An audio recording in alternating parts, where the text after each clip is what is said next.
Hi, my name's Andy Tidy and welcome back to another edition of Canal Hunter. In this Series 3, we're looking at the lost arms of canals that radiated out from the Worley and Essington. Now, getting the chronology of the construction of the canals in this area straight in your head is quite complicated because the BCN was never built in one go. The Anson Branch was actually approved by an Act of Parliament in 1768. But it took 50 years for it to be constructed. It took until 1830 until the line, surveyed by Thomas Telford, was brought to life. And this short line of canal was built to serve a limestone quarry and collieries in the Bentley area. It later supported ironworks as well. But anyhow, here's a quick run through of the dates in which the various elements of the canal leading up to this point were built. If you remember from Canal Hunter Series 1, the original Birmingham Canal came through Smethwick and out to the coal mines of Pouk Hill. And it wasn't long after that they decided they wanted to go down the hill at Riders Green to reach the coal measures at Broadwaters. And they reached Broadwaters in 1785. Now, although we skip ahead of ourselves and we'll look at this later on, the Worley and Essington Canal was built as far as Slade, and then they built a branch to Birchills, and they built that one in 1798. So that was kind of the canal coming in from the Worley and Essington from the top end. They wanted to reach Walsall, and so they built a further extension of the canal from Broadwaters through to Walsall, what is now the town wharf, and they built that in 1800. So the Anson Branch was built in 1830, just a decade before the Worley and Essington and the Birmingham canals amalgamated, forming the Birmingham Canal Navigations. And when they agreed to amalgamate, they decided they were going to make 3 extra north-south junctions, connections through. The Bentley Canal, which is accessed through the Anson Branch behind me, the Walsall Town locks and the Rushall locks. Now, the lower half of the Anson Branch remained navigable right through until the 1970s. But there was a problem. Just beyond the junction, which you can see, you'll find that it's stanked off. That means it's got piles driven into the canal to prevent water getting in. And the first 200 or 300 yards have been deliberately filled in. And the reason for this was that there was a fire in the underground coal mines. And this fire just would not go out. And the fear was that the fire would rage underneath. It would cause the minerals underneath to shrink and the land to collapse, and therefore it would cause a breach and all the water in the Walsall Canal would flow out into the valley behind me. So it was decided that the safe thing to do was to fill in that section. And whilst they filled in that section, it was spanned by a roving bridge, because the canal towpath started off on the left and changed to the right. But the roving bridge was stolen by metal thieves many decades ago. That's the history of the Anson Branch in a nutshell. There's more to it as we go up, but I think from here, let's go and have a look at the Anson Branch and see what remains today. So here we have the junction of the Walsall Canal into the Anson Branch.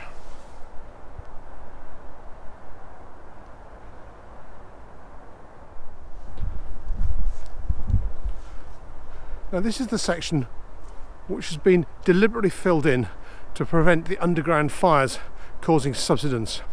And you can see the track is crossing across the line of the canal to get to the towpath on the right hand side. So this is the site of the turnover bridge, which was stolen back in the 1980s.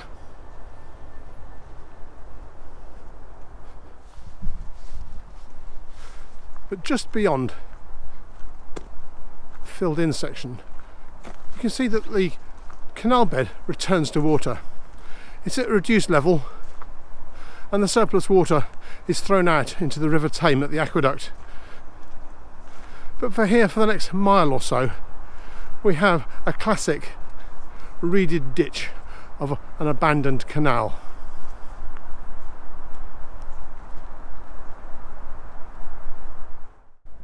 The Anson Branch is a lock-free canal, and as such it doesn't have any major structures on it, but one structure which does stand out is its aqueduct.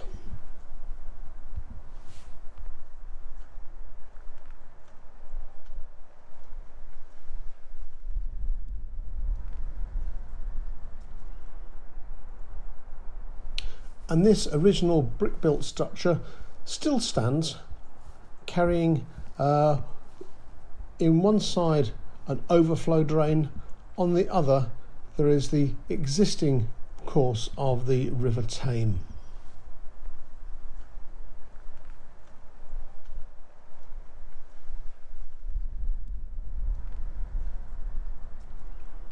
By 1832, a lot of blast furnaces had sprung up on the banks of the far end of the Anson Branch. But by the end of the 1890s, the minerals in the area had been pretty much played out, and all the surrounding industry was in serious decline. And that should have resulted in the end of the Anson Branch. In fact, the navigation above Bentley Junction did cease in 1956. And soon after that, the M6 was built across its line in 1958. So that severed the Anson Branch as a navigable waterway. However, it was retained as a watercourse. Now, just a few yards upstream from the junction with the Bentley Canal and the site of the Hopyard Brickworks, there's the Bentley Mill Bridge, which cuts its way across the canal on the diagonal, and the bridge still stands carrying Bentley Mill Way. This is not an area you should explore at the weekends. A fair bit of unsavoury antisocial behaviour goes on down here, but I think I'm pretty safe early on a Friday morning. So let's go down under the bridge and take a look. As you can see under here, the channel is still very, very visible, and at the far end the exit from the bridge has been fully banked up, but it's clear to see that the surface level of the ground is a good 9 feet above the canal bed. So we know from here on we're looking for a filled in and banked up canal rather than a reedy ditch.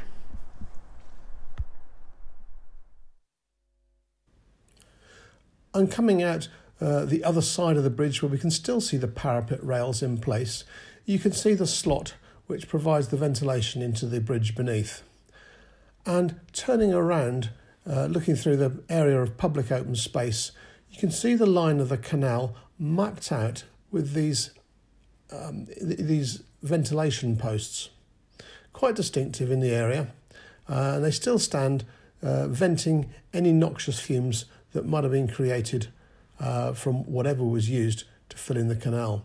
Anyhow, we're going to carry on walking down the line of the canal. It ran dead straight, and at the minute we're running through the back area of the Showcase Cinema. In fact, what you see now is Walsall Showcase Cinema right by junction 10 of the M6. The line of the Anson Branch forms the boundary between the Walsall Showcase and the Boundary Mill Park industrial site, and it forms a classic canal width area of open ground. And we can just carry on walking through here, and eventually what we're looking for is the entrance where the old canal burrowed its way under the M6. Now, there are old pictures of this area with canal boats nosing up against the restricted headroom culvert right into the 1970s. Well, as we noted back at the bridge, this has all been banked up and is a good 10 feet higher. So when we get to the end of this boundary between the cinema and the industrial site, we find the whole area is barricaded off with a fence. And because we're running so much higher than the original line of the canal, there's no trace of the old culvert. So we just have to rely on the old photos that are to hand. Now, there's no towpath to follow along this section of canal, so it's a case of getting to it where you can. So I've used my car to cross over junction 10 of the M6, and then picked up the first bridge I came to, which is Bentley Lane. And as you can see, under Bentley Lane there is a perfectly preserved canal bridge. The line of the canal runs down there to junction 10. There's a good flow on the canal, so I'm suspecting that it's probably diverted off to the River Tame by an overflow weir. And here is the very clear navigation channel with the towpath.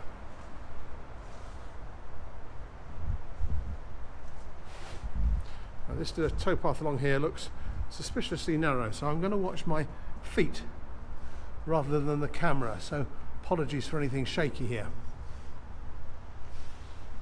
I really don't want to fall in.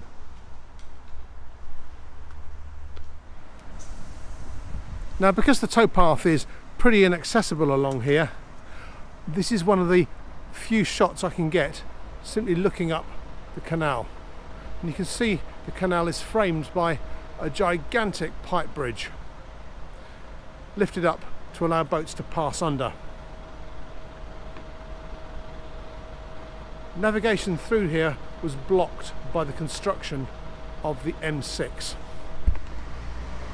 Now, I can't follow the canal along, so what we'll do is we'll hop back onto the road and find the next bridge crossing.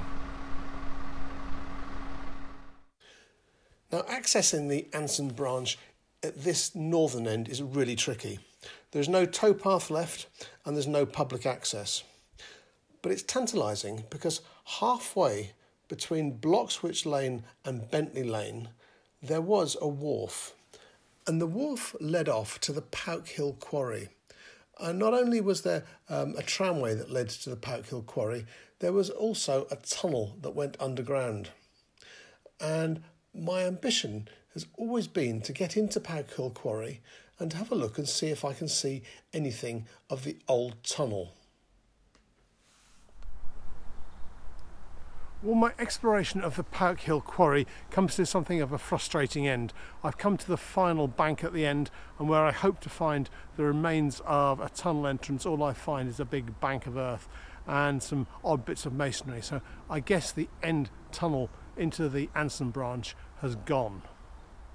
But my desire to explore the old Pouk Hill Quarry was to try to find the remains, because you see some old pictures of people wandering around a quarry with these huge basalt columns behind them, very much like Giant's Causeway in Ireland, but they are no more. They've all been swept away. All we have left is a 70-foot hole in the ground.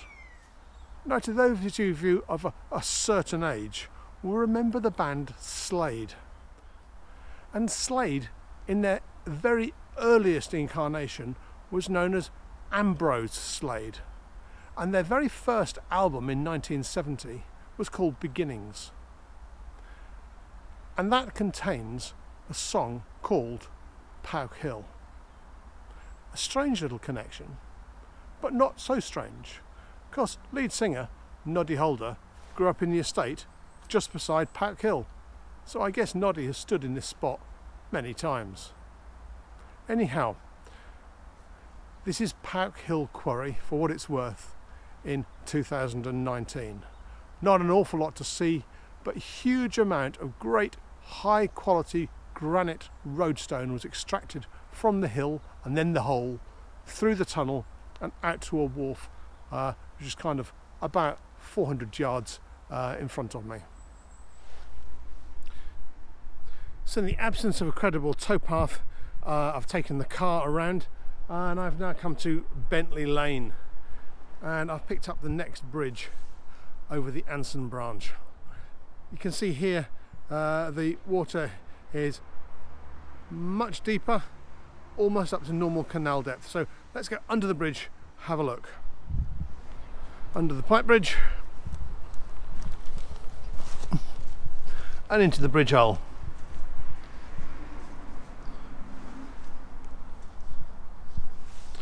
You can see that the old stop plank grooves still in place, The big classic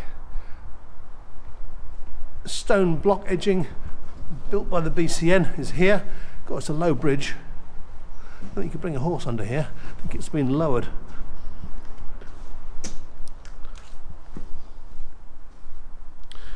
And there are still the iron fenders, which are a trademark of the BCN, protecting the entrance to the bridge. I rather suspect that this bridge has been lowered as the bridge has been strengthened up over the years.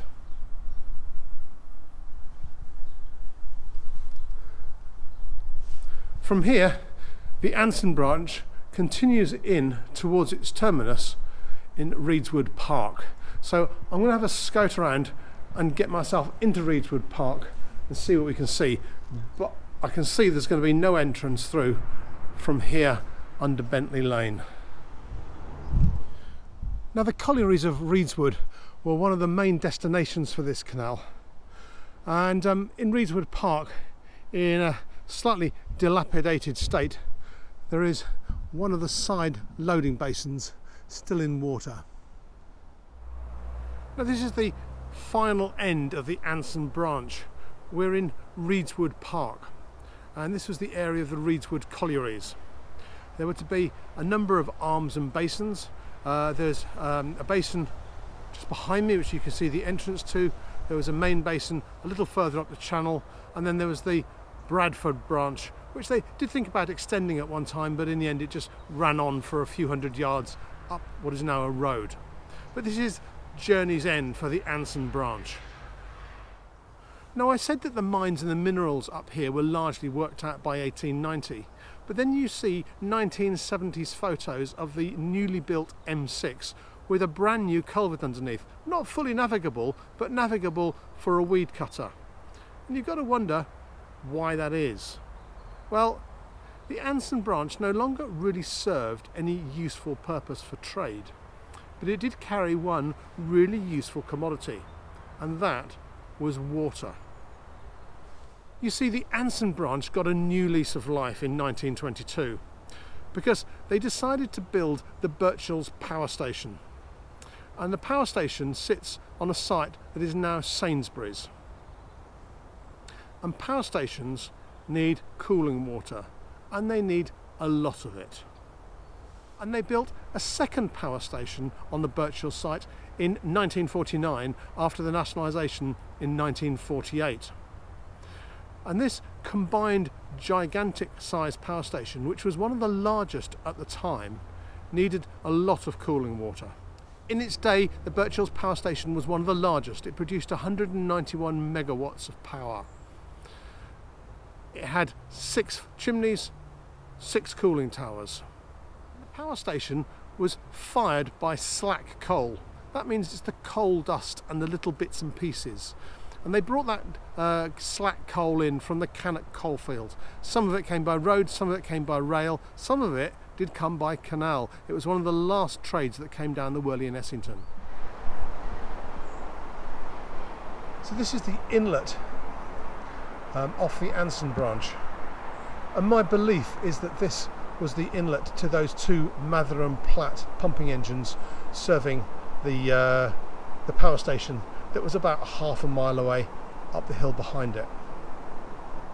The 2 big pumps could pump over 10 million gallons of water a day. And all this water was lifted up from what is the Walsall level, pumped into the power station, and then the runoff was used to flow into the Wolverhampton level higher up. And as a direct result, the pumping engine that was maintained by the BCN at the top of Walsall town locks, that could be abandoned, so it was dismantled. So although this canal was abandoned to navigation in 1956 and formally abandoned in 1961, it actually still continued to provide an economic benefit to the area for several years. But technology moved on, and you got into the 60s and the 70s, and larger coal-fired power stations were being built around the country.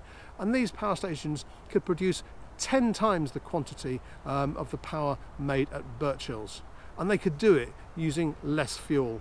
So ultimately the Birchills Power Station was abandoned. Power station was closed in 1982, mothballed for 5 years, and then finally demolished in 1987, and then redeveloped as the supermarket that we know today. And so this area at the top of the Anson Branch is now a local nature reserve. Once it was the site of coal mines, quarries and ironworks, an area very typical of the Black Country which we've come to see over the last episodes. So that's the end of the journey for this Canal Hunter episode. Hope you've enjoyed exploring the diminutive Anson Branch, an interesting little branch here on the outskirts of Wolverhampton, and well worth a visit if ever you fancy taking some time out in the area. I would suggest that given the absence of any good towpaths, it's not one for a bike, it's one to explore on foot. So, hope you've enjoyed the episode. Next time we return back up onto the Worley and Essington and we start exploring up there again. But in the meantime, thank you for watching. Hope you've enjoyed it. I'll see you soon. Happy hunting.